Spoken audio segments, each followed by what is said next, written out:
Now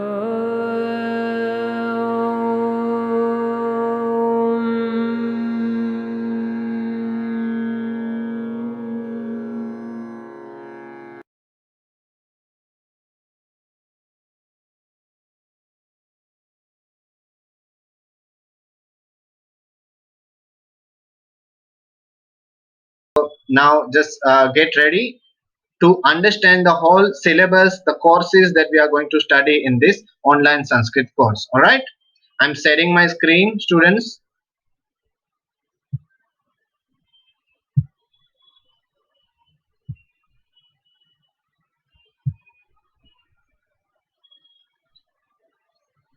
Yes, other students, you can switch off your camera, no problem at all now, as I'm sharing my screen and you can see the course for online Sanskrit classes. Now, here you can check. Yes, please, can anyone respond that the screen is visible to you or not clearly? Thank you so much. Now, here you can see that the syllabus is divided actually in the different courses, course 1, course 2. Here you can see course 3 and then course 4, course 5, course 6. So different platforms are there of this Sanskrit course. Now how I have planned, how I have arranged it. It is arranged, psychologically, right? If you are studying a particular grammar topic, if you have studied this particular grammar topic, then only you will be able to understand the second topic, right? Second course. If you will understand the second course, then only you will be able to understand the next third course. So everything is arranged as per your previous knowledge. If you will not attend the initial courses, course 1, course 2, 110% you will not be able to understand the next courses, right? So first of all, today, as it's a very first day, we'll be discussing about all the courses that what you are going to study in this online Sanskrit class. Fine. So here you can see course 1, course number 1, you can check. Number 1, that is obviously the introduction, and in bracket you can see LSRW skills, that is written. So most of you know about the LSRW. L is listening, S is speaking, R is reading, W is writing. So listening, speaking, reading and writing skill will be introduced here in this course 1. However, this is kind of a skill. See, all these core skills are kind of a skills that you will get slowly. It's not something that within 2 3 4 classes you will get everything, but introduction is there, and in the introduction you will understand that what things that you need to learn in Sanskrit language, where while you are learning Sanskrit language, what things to be no needed to be learned, what things needed to be right. So all these things you will see here in this course 1. As you can see, number 2 is given like vowels and consonants. So we all know in English language, we are having a total 26 alphabets. Out of 26 alphabet, vowels are there, consonants are there. Similarly, in Sanskrit language also, there are a certain number of vowels, there are certain number of consonants. So we will talk about these things, right, initially. Then, after learning the vowels and consonants, the second most important part is to understand the joint letters. And most of the students who are actually want to learn Sanskrit, right, who are wishing to learn Sanskrit, they are having a problem in these terms, joint letters, right? When they are learning, when they are reading a specific shloka, specific mantra, sometimes joint letters are there. More than 2 to 3 consonants are written together, and it's really difficult them to read it even.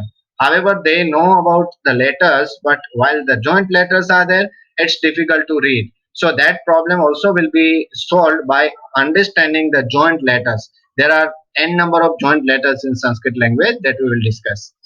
Then we are having word formation. Now word formation is what? As in English language, obviously when we will join vowels and consonant, we can have a different words, right? It's a very simple thing. Similarly in Sanskrit, obviously when we will join vowels and consonants, right? For example, if you take any common noun, right? Common noun, suppose for example apple. A double P L E, apple, you can see A P P L E. So two vowels are there, the consonants are there. Some similarly in Sanskrit language also we will understand how the Sanskrit word is formed. Right? We will disjoin the vowels and consonants. So in initial stage, this is most important practice to do word formation, disjoining and joining the letters, alphabets, how to get words, how to disjoin the vowels, how to join the vowels and consonant and make the noun forms. Now number 5, you can see it's given is nouns. Nouns. Now in English language, if we talk about English language, then our teacher was teaching us in primary school, maybe in middle school, that nouns in English language is a different type of nouns, like proper noun is there, common noun is there, abstract noun is there, collective noun is there, right? So different kind of nouns are there in English language. Similarly in Sanskrit, however, it is not divided into different groups like English language, but nouns are divided in Sanskrit language as per the vowel ending. Now in Sanskrit, so many different nouns are there. Some nouns are ending with vowels, some nouns are ending with consonants, right? It is in root. In root, it is a vowel ending or a consonant ending. So that we will understand that how nouns are formed. For example, let me tell you that now maybe you people have already understood and known my name. My name is Kapila. Kapila. So my name is ending with which vowel? O. Kapila. So a sound is there at the end. So my name, my that noun, Kapil noun, that is ending with a vowel. Similarly, n number of nouns are there in Sanskrit language that is ended with different type of vowels. Sometimes some words are ended with a, sometimes some vowels are ended with a vowel, e vowel, u vowel, different vowel ending nouns are there. And then number 6, you can see prefixes. Now prefixes, most of you aware about prefixes in English language, right? We are using lots of prefixes in English language. In Sanskrit there are 22 prefixes which are fixed, and the use of prefixes is very important. By adding prefixes in Sanskrit name, you can create a new noun in Sanskrit, right? So 22 prefixes are there. Prefixes means kind of a word that is added before the noun, right? Before the noun, that is called a prefix. So 22 prefixes are there in Sanskrit. We'll be discussing about these prefixes. We'll be having some examples also, and you will get a better idea regarding these prefixes. Now let us come to course 2. In course 2, number 1, you can check the first name is Karaka introduction. Karaka introduction, in the bracket in English it is written cases, right? So maybe for some students it's absolutely new thing. What is Karaka introduction? What is cases? So let me brief you about this. That in English we are using a different type of preposition, right? If you want to say that I am coming from America, I'm coming from America. So from is preposition, and next word is America.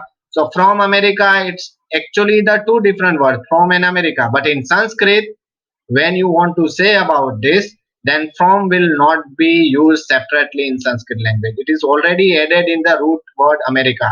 Similarly, in Sanskrit, if you want to say in English like I am living in home. I am living in home. So in is also one type of preposition. And next word is home. In home. Now in English it's a different, separate, in and home. And home is called griha. I repeat, gruha. Right. Now when you want to say in home, then gruha word will be changed. Gruha will be gruhe.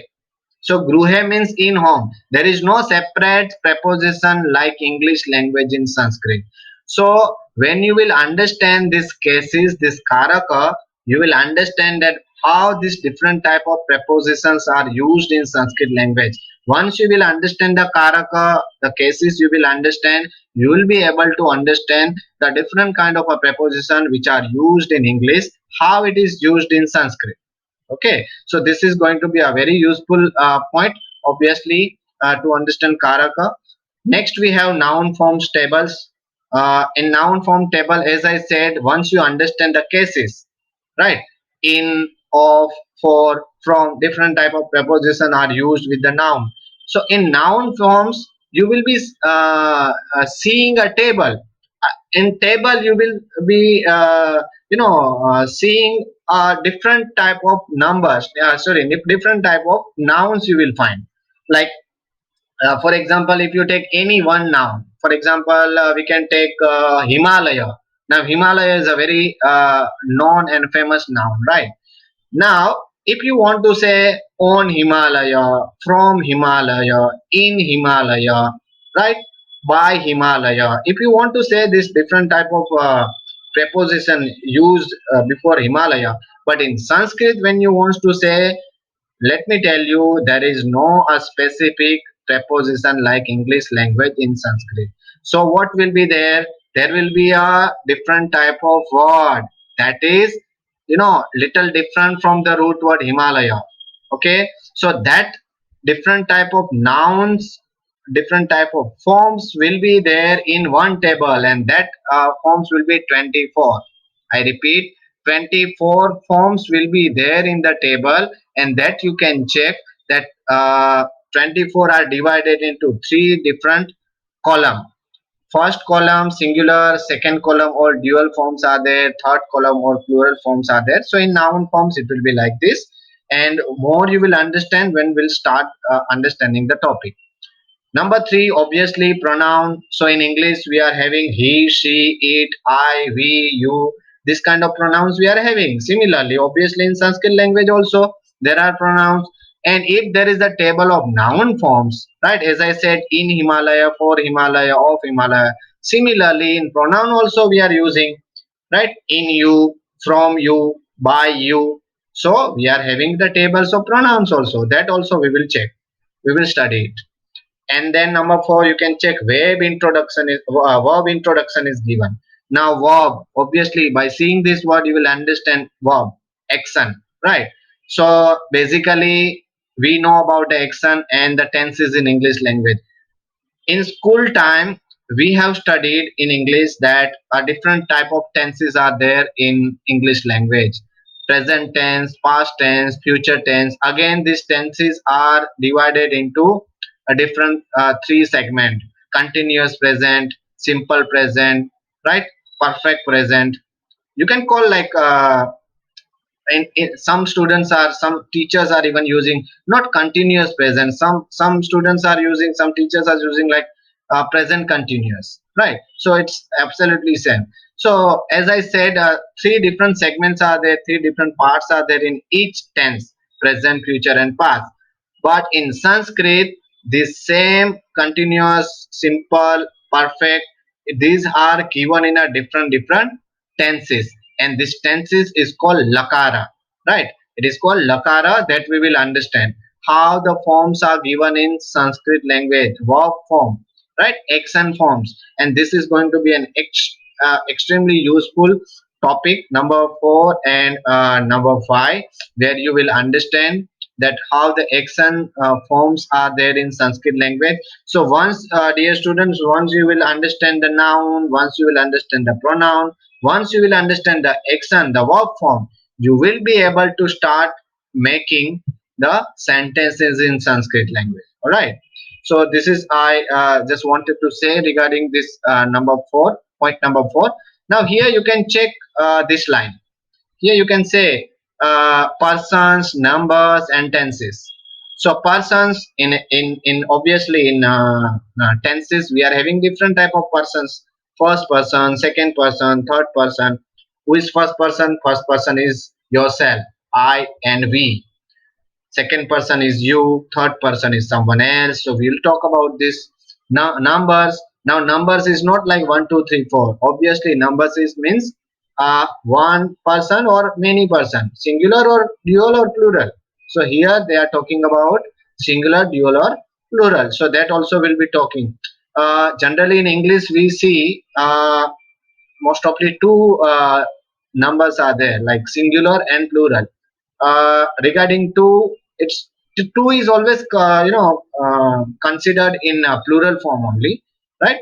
But in Sanskrit, we are having a facility of three different numbers: singular, dual, and plural. So we'll be talking about, and of course, last the tenses. As I already said about the tenses, present, future, past. More than present, future, past. There are a special more tenses in Sanskrit language where you will understand how to give command, how to request other, right? So this kind of tenses are also there, that is called lakara, that you can see in point number 5. Verb forms 5 tenses means lakara. So here you will understand the lakara, that means tenses, that we will study. Now number 6, here you can check indeclinable word is given. Now what is indeclinable? Indeclinable, you can check in the word only, the meaning you can see in the word. You just remove in and just see the next word, declinable, one which declines. The word which declines is declinable. The word which cannot be declined, that is indeclinable. So in Sanskrit there are some nouns that you cannot have a forms like noun forms. As I said, no, you can't use in, of, for, from, by, this kind of pronoun you can't put it in some nouns. Which kind of nouns? Let me give you an example here. For example, and, and. And is actually the conjunction, right, that actually joins two sentences or two nouns. So this kind of many indeclinables are there in Sanskrit. If you want to say here, if you want to say there, if you want to say so, so, only, and, right, here, why, this kind of nouns are called indeclinable. So that does not have a table like noun forms. Here you can see at number 2. So this kind of indeclinables are also there in Sanskrit, that we will study, right?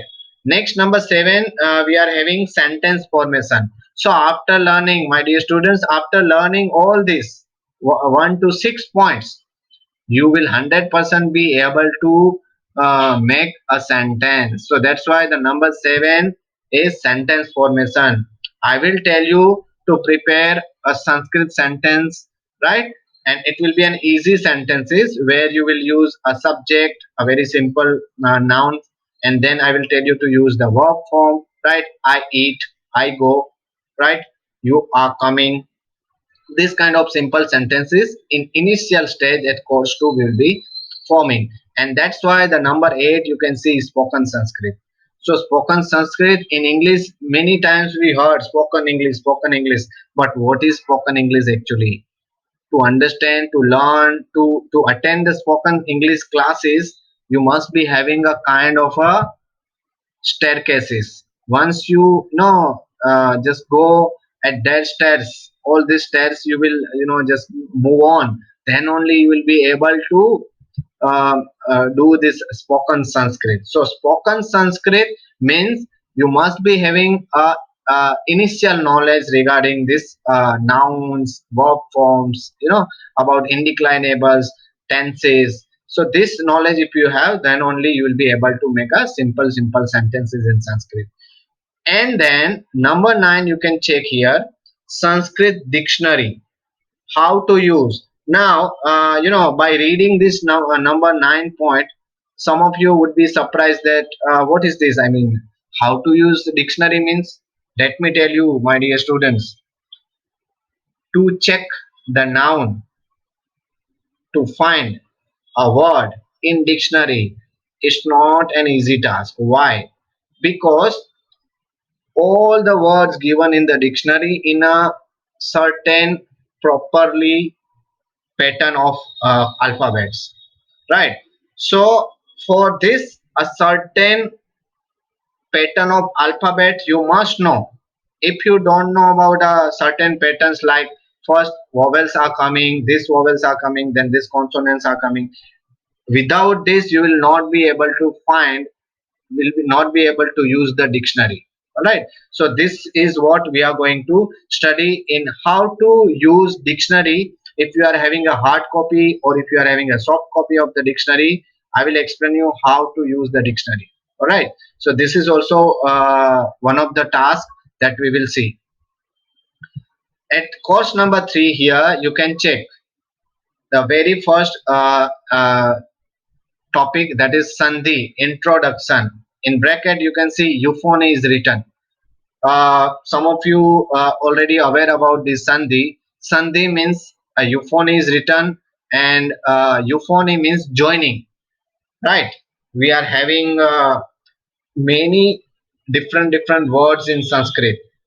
In some slokas, in some mantras in Sanskrit, you will see three, four, five words joined together, right?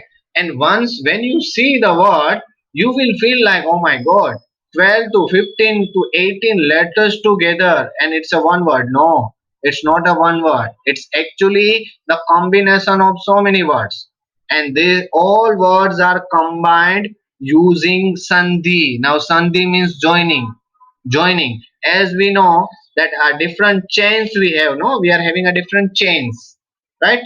That we use generally in bicycles, in so many other stuff we are using chains. In chains, when you see two rings, the first ring of this chain and the first last ring of this chain, if you will join, it will be a single chain. Similar thing will be happen in Sanskrit.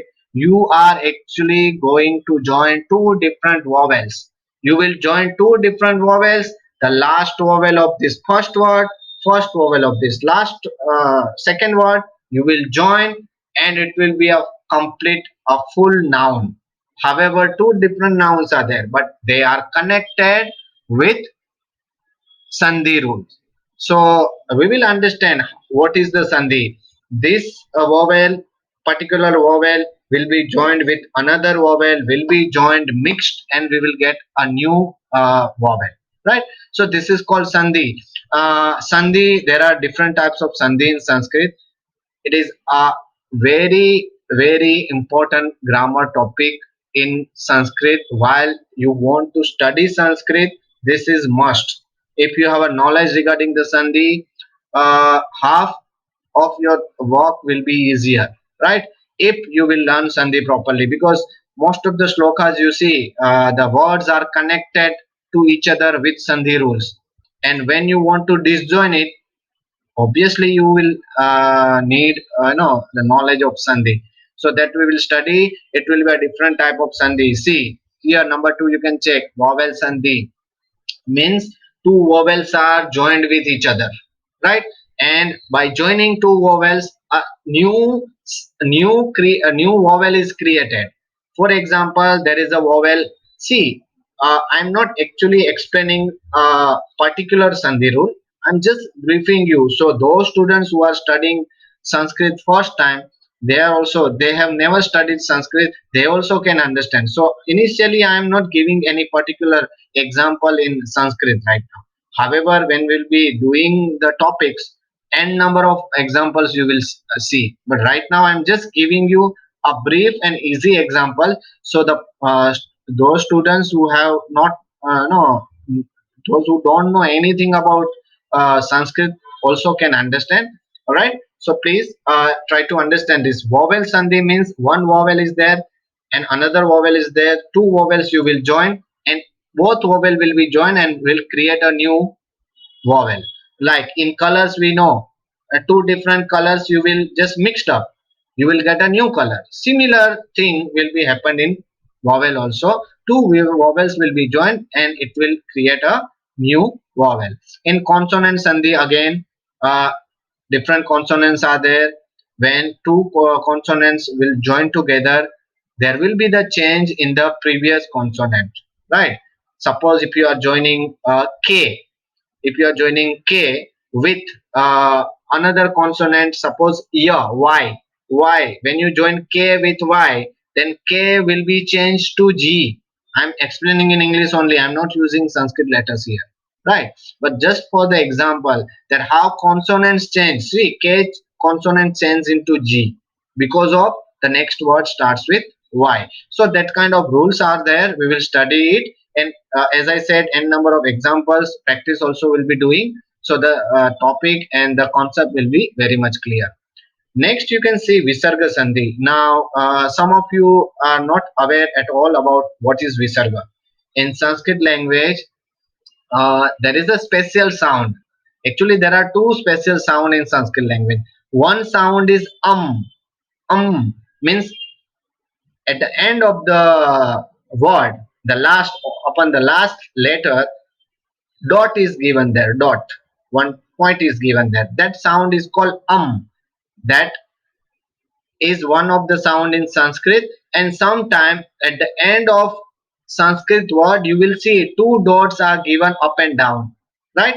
Upside, downside, two dots are given. That together, both dots are called Visarga. And the pronunciation of Visarga is like ha. It can be ha, he, ha, right? It can be any type of a pronunciation of that Visarga. That will be depending on the previous vowels, right? That we will discuss more. So this sound, ha, Visarga sound, you would be surprised. This Visarga also can be changed to any different consonant in Sanskrit, right? This Visarga can be deleted also sometime as per the rule. Sometimes this Visarga change into vowel also.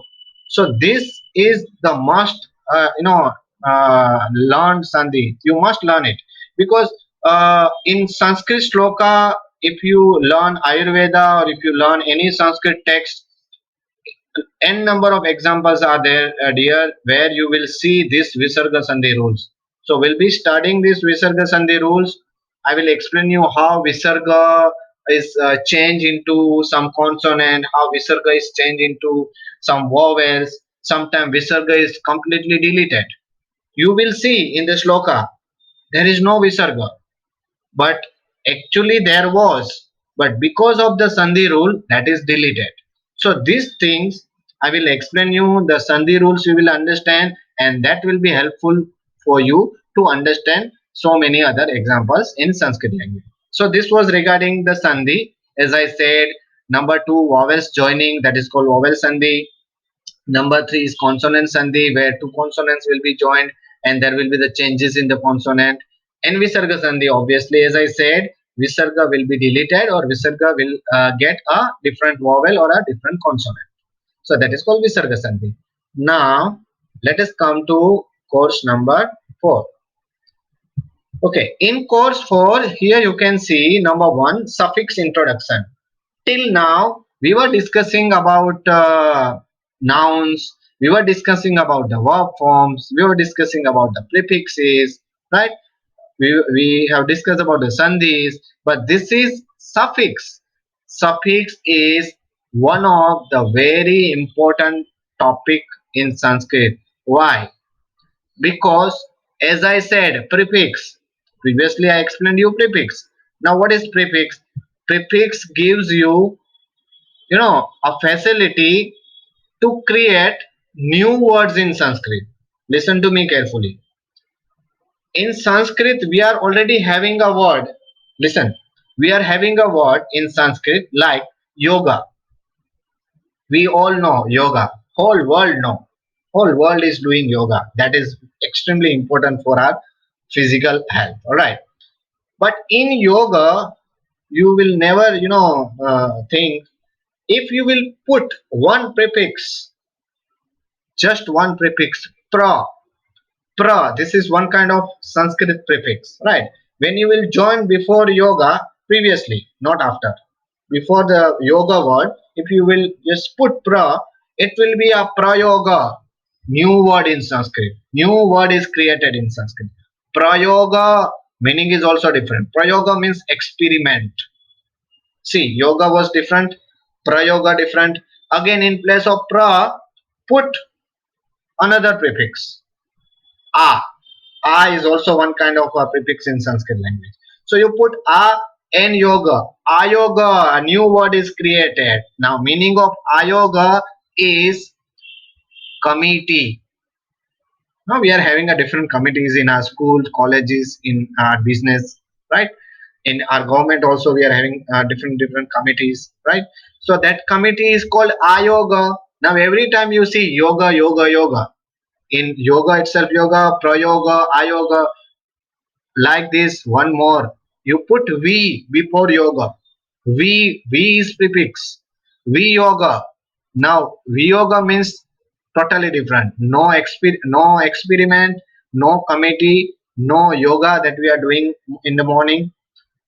Viyoga means grief of separation, right? When you are separate to your beloved one, that grief, that sorrow that you feel, that grief is called Viyoga. So that new word is created from yoga.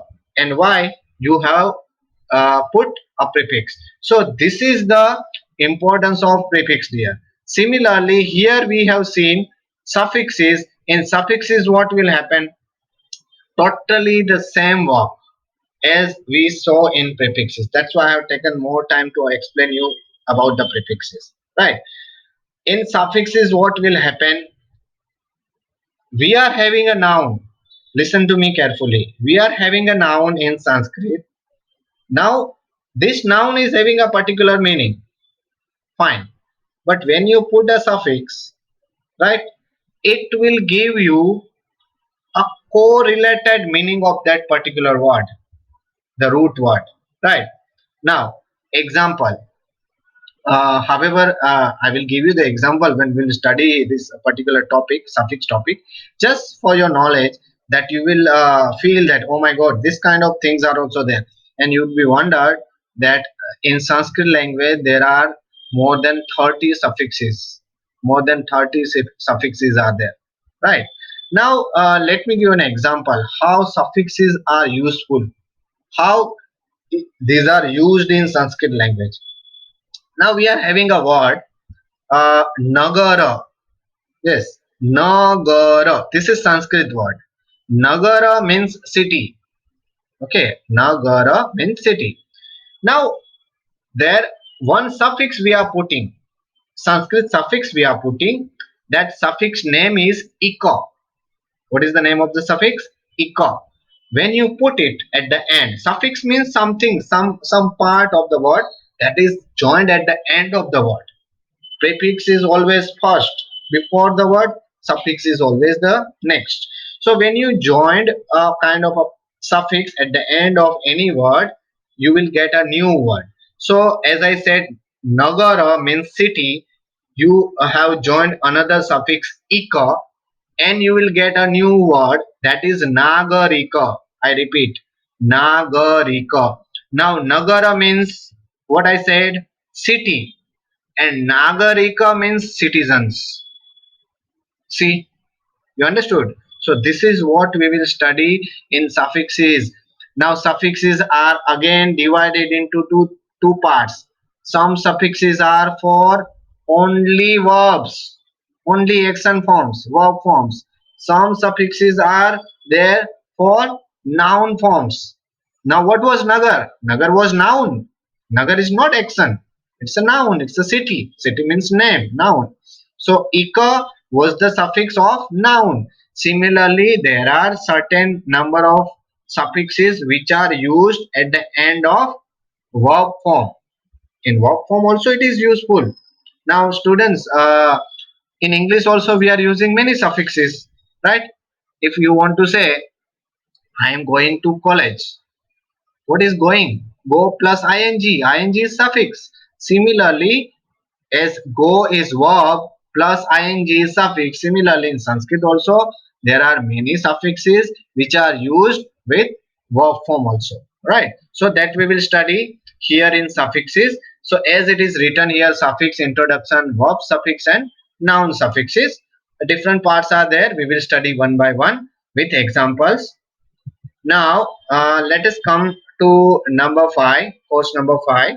Here you can see the very first word, number 1, samasa. What is the meaning of samasa? Compound words. Now, just before a few minutes, I was explaining you people regarding sandhi.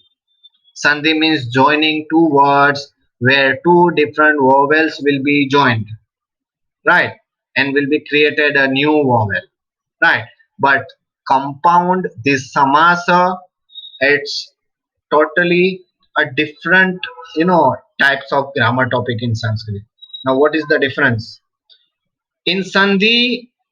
In samas, both In both the way you will join two words, but in sandhi you will join two words two, but with that you will join two vowels.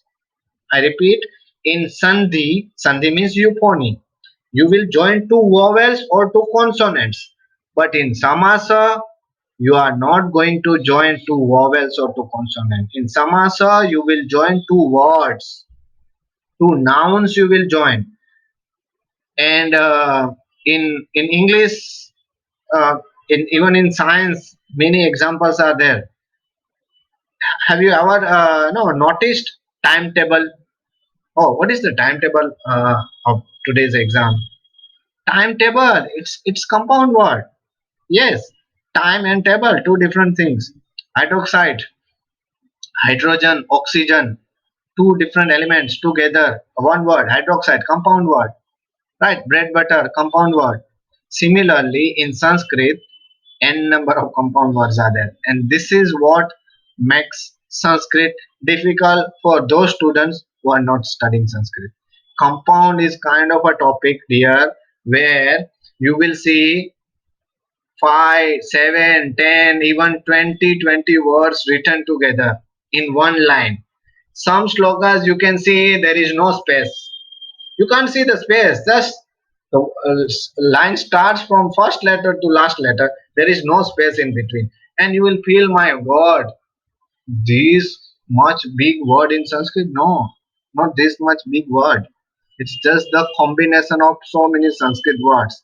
And because of the Samas rules, all words are written together, right? So once you will understand the rules of Samas, right, the rules of Samas, that compound, you will be able to disjoin them, right? For that, the most important thing is first your vocabulary. And for vocabulary, vocabulary is not something that you have just taken a glass of water, just mixed up the vocabulary and just drunk. No, it will take years to improve our vocabulary. That is very common thing, you people know it. But in initial stage, while you are learning Sanskrit, use dictionary. You are not bound to use the dictionary. Yes, you can use the dictionary in initial stage, but understanding the rules of samas is compulsory, right? I will send you the link of the online Sanskrit dictionary, where you will see Sanskrit to English. You will just type. Script will be English. If you want to, type, like if you want to check the meaning of particular Sanskrit word, like you can say um, yoga. Everybody knows.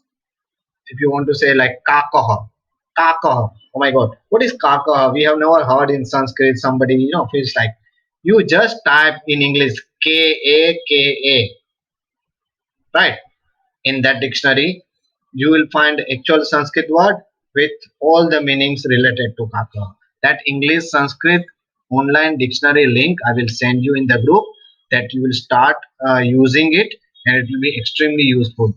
Any Sanskrit word you will find it, and n number of meanings are also given there, right? So whichever the appropriate and closed meaning to you as per the sentence, that you can take, right? So that dictionary, as I said, should be useful to understand the compounds, because in initial stage, right, when I started learning Sanskrit language in my life, obviously I did not have the knowledge of so many Sanskrit words. But if I know the rules of compounds, then I can see in the dictionary and can use, and can understand the samas, the compound rules. All right. So this is what compound is: when two or three or four or even more than 10 words join together with certain rules, right? That is called compound words, and that is called samasa in Sanskrit. Now here you can see samasa. I've just written a one word, but that's a very huge topic, right? Samasa is a very small word. Similarly, it's a very huge topic actually. So many rules are there that we will study. Now here you can see voices. Voice, active and passive, right? Generally we pay attention while speaking in English, whether have you used a sentence in active or have you used sentence in passive? That should be done by you. We use not sometime in English we speak. Oh man, this thing should be done by you. But you never thought that sentence which you spoke is active or passive, right? But in Sanskrit language, the same thing is there. When you will read text, Sanskrit text, and things are written in passive, then you must know it. Yes, this is written in passive. These rules are given there. According to this, as per the rule, this word is there. So you must be ready to understand the sentence in Sanskrit language. So as English language, we use active passive sentence. Similar things are there in Sanskrit language. All right. Uh, Most of you, I mean, all of you, know about active passive. However, just give me a very small example. Uh, I read a book. It's an active sentence. I read a book. Now, when you convert it into passive, that will be read. A book is read by me. A book is read by me. This is passive. Now, dear, certain rules are there to make an active sentence in Sanskrit language, and there are certain rules to make a passive sentence in Sanskrit language. But when you see a passive sentence in Sanskrit language in any text, any slokas, any paragraph, you must be ready to understand, right? Both the things, similarly active and passive also. So that topic also we will discuss. Okay. So this is called voices, active voice and passive voice. Here, number three, you can read special use of cases. Now, this is kind of a topic that you will get no, more understanding after learning the table. You remember initially today I was explaining you about table forms, noun forms table. 24 different forms, different nouns will be given in one table. So in that table you will see three separate column and eight separate rows. In that all rows, in all eight rows, three nouns will be given and three separate columns are there, right? I will explain you about this thing, but this table when you will study that day, I will explain you about this special use of cases, because each row, first row, second row, third row, three words you will check. But what is the use of all each and every row? That I will explain you, and on that day I will talk about this special use of case. What is the use of the case? Right? Right now, especially for those students who are studying this language very first time, it will be very difficult to understand special use of case. Those who have already studied or who knows about the cases, they would be understand, but it's okay, I will discuss the special use of case, but it's a very important topic, right? So in short, many uses of the cases, that is called special use of cases. And then this is what every Sanskrit learner wants. This line you can read. Pada vibhaga. Pada is Sanskrit word. Pada means word, right? Noun. Vibhaga means disjoining, separation. And in Sanskrit it is called Anvaya. What is called in Sanskrit? Anvaya. It is a Sanskrit word. Now in English, rearrangement of words of sloka. Now this is going to be the most important action, you know and the thing that a Sanskrit learner wants. They were calling me to study this Anvaya, this Pada Vibhaga. Why? Because any sloka you will study, rearrangement of the words of the sloka, because sloka's pattern is something like, it is not in a proper sentence formation. If you want to say in English, I want to go to bazaar, I want to go to bazaar. So I, after I want to must be there, go to must be there, bazaar must be there. In English, certain number of, the certain rules regulations are there in terms of the position of the noun, verbs, like this. That rules are fixed regarding the position. But in sloka, it is not fixed. In sloka, when you create a sloka, when you read a sloka, Sanskrit sloka, or mantra even, there are no rules that subject, the doer, should be the first word. The action should be at the end. That adjective, if you are using, must be in between. No, there are no rules. That's why when you read a sloka, and when you suppose if you are having a dictionary also, let me tell you, if you are having a dictionary also, you will get a meaning of first word, you will get a meaning of second word, third word. Sometime you will have a problem because of the sandhi samas. No, the words are joined. So you must have knowledge of samas, and then you can separate, and then you can get the meaning of each word. After doing this, again you must have the knowledge of rearrangement of the words. So this you can do once you have the knowledge of complete Sanskrit grammar topics. Then only you can do. So why I have put this grammar topic here at the end? See, you can see at the course number 5, the last point I put it here, Padavibhaga. Why? Because my dear students, one you will study all Sanskrit courses, all Sanskrit grammar topics, then we'll start examining ourselves, that let us do this pada vibhaga. And once you start doing pada vibhaga, you will enjoy thoroughly, because whatever you will study in Sanskrit, that will be implemented in terms of doing pada vibhaga and all this. So this is going to be the very important. And once you will understand, once you will start learning and doing pada vibhaga, you will be quite happy. This is going to be very important, because in Sanskrit you are studying for 1 year, 2 year, 10 years, 20 years. If you cannot do pada vibhaga, it's just zero, right?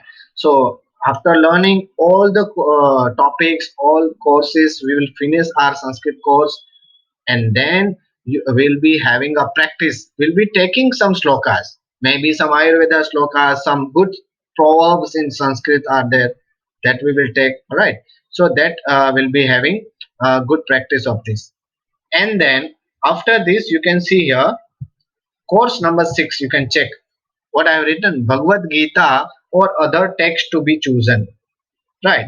Now let me tell you regarding this, students, that however I have written a name of a book, Bhagavad Gita, but this is not going to be the compulsory one. That will be depending on your choice. That it will be depending on the voting. Let us see, once we'll finish all the things, it will be depending the voting, that how you are want wishing to learn the specific book, right? Some students want to this book, but this is very difficult, because you people will be more than 15, 20, 150, 100. So it's not easy, or to teach you a particular book to all separately. So we'll be checking whether which book is okay for all of you. It will be depending on the voting space. Yeah, thank you so much.